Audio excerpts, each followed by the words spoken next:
इस बात की अलामत है कि बहुत से लोग हैं जिन्होंने अपने आप को इस काम के लिए खुदा के पाक कदमों पाक में इसके लिए तैयार नहीं किया, अपने खुद का इनकार अभी तक नहीं किया। जरूरत है कि हम इसमें शामिल होकर जिंदगी पाएं और फसरत की पाएं। सब सरों को झुकाएं, आंखों को बंद करें और दुआ करें। जिसे भी खुदावंद का रूप आता है उससे दुआ करें। खुदावंद यीशु नासरी कादर मुतलक, तू जो मेहरबान है और तेरी मोहब्बत लाजवाल है, मैं तेरा शुक्र, तेरी तारीफ और तेरी तमजीद करता हूँ, क्योंकि खुदावंदों के खुदा तूने अपने बेटे यीशु नासरी को बनीनो इंसान की खातिर कुर्बान कर दिया, ताकि जो कोई उसकी कुर्बानी पर, उसके फिदिया पर ईमान रखता है वो निजात पाएगा।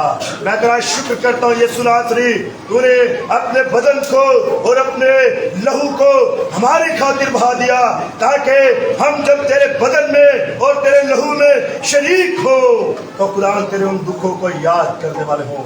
यीशु के नाम से मैं तेरी शुक्रगुजारी करता हूँ। यहोवा पाक खुदा, मैं उन तमाम जिंदगियों के लिए तेरी शुक्रगुजारी करता हूँ जो कि तेरी मेज में शामिल हुए हैं, और खुदावंद उन जिंदगियों के लिए भी मिन्नत गुजार हूँ तेरे आगे यीशु के नाम से। आए खुदा, यीशु के नाम से अपने लोगों को तैयार कर, खास तौर पर अपने भाइयों को, अपने बुजुर्गों को यीशु के नाम से तैयार कर, ताकि खुदा तेरे लोग तेरी इस कुर्बानी में, तेरे इस बदन और इस लहू में शामिल हो, और खुदान अपनी गलती खताओं का इकरार करते हुए उन्हें यीशु के नाम से तर्क करते हुए खुदान इस बदन और इस खून में शामिल होने वाले हों। ये सब कुछ यीशु नासरी मैं तेरे मीठे पुरफजल और जलाली नाम से मांग लेता हूँ, आमीन। आमीन। सब अपने सरों को उठाएंगे और खुदा पे शुक्र अदा करते हैं भाई आमिर के लिए, आमिर गौरी के लिए। वो अपने कदमों पर खड़े हो जाएं। जब पिकनिक पे गए थे तो इन्होंने खुदावंद को वहाँ कबूल किया और बपतिस्मा लिया है, अपनी पुरानी इंसानियत पहनकर नई इंसानियत पहन ली है। इनके लिए जोरदार तालियां बजाएं कि खुदा इनको हमेशा अपने जलाल के लिए किस्मत इस्तेमाल करे, और ये हमेशा खुदावंद की जलाल के लिए इस्तेमाल होते हैं। खुदावंद में कायम और वफादार हैं। और जो बच्चे और बेटे और बेटियां जो बपतिस्मा लेना चाहते हैं वो नाम लिखवा दीजिएगा। जितने भी बेटे और बेटियां तैयार हैं वो नाम लिखवा दीजिएगा, फिर अरेंज कर देंगे। और उम्र 15 साल से कम नहीं होनी चाहिए। वो बच्चे जो जिनको अच्छे बुरे की समझ है कि ये काम हमें नहीं करना, शौकिया फनकारी नहीं करना, शौक के नाम पर किस्मा ले लेते चलने का पता नहीं कि पुराना समझ के सोच के फैसला करना है, क्योंकि ये फैसला बहुत बड़ा हम करने जाते हैं। और खुदा के साथ हम अहद बांधने जाते हैं कि खुदा आज से हम दुनिया के नहीं बल्कि हम तेरे हैं। आखिरी गीत गाएंगे क्वायर के साथ मिलकर। गीत की फरमाइश है खौफ न खा ना घबरा, मैं यहोवा यदि हूँ, मैं मुहैया करूँगा। सबको अपना सलीका करें।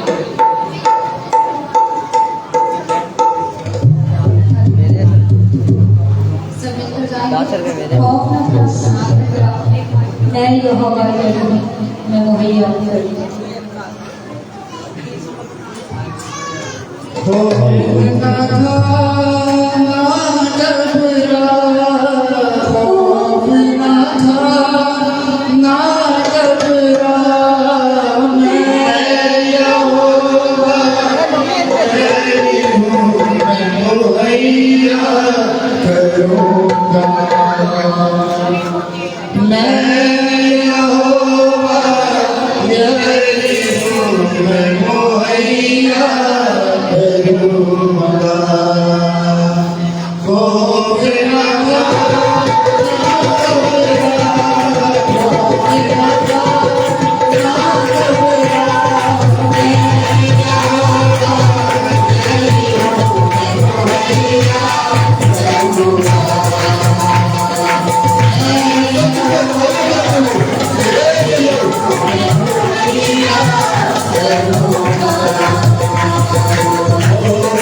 रहे थे तो हमारे कलाम हमसे दूर कर देता है, हमारी पुरानी इंसानियत को हमारी जिंदगी से निकाल कर फेंक देता है।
क्योंकि वो तेरा निजात इलाह है। यो यदि कि जोरदार तालियां बजाएं जो हमारे मांगने से पहले जान रहे हैं उनकी किन चीजों को मोहताज है, हमें भी पता नहीं होता लेकिन वो हमें मुहैया कर देता है जो हमको हमसे प्यार करता है।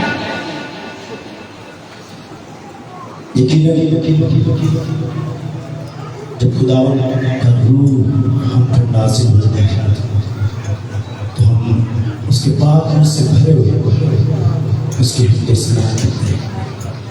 देखा है कि जब पालूस और सिलास कैद खाना में थे और वो दुआ में मशगूल थे, वो उसकी बंदगी कर रहे थे, उन्होंने ये नहीं देखा था कि उनके हाथों पर उनके पाँव पर भेड़ बंधी हुई, वो कैद खाने में थे, बल्कि उन्होंने देखा कि हमने खुदावंद के नाम से अज़ियत पाई है और उन्होंने अपने आप को मुबारक कहा और वो उसकी तमजीद कर रहे थे।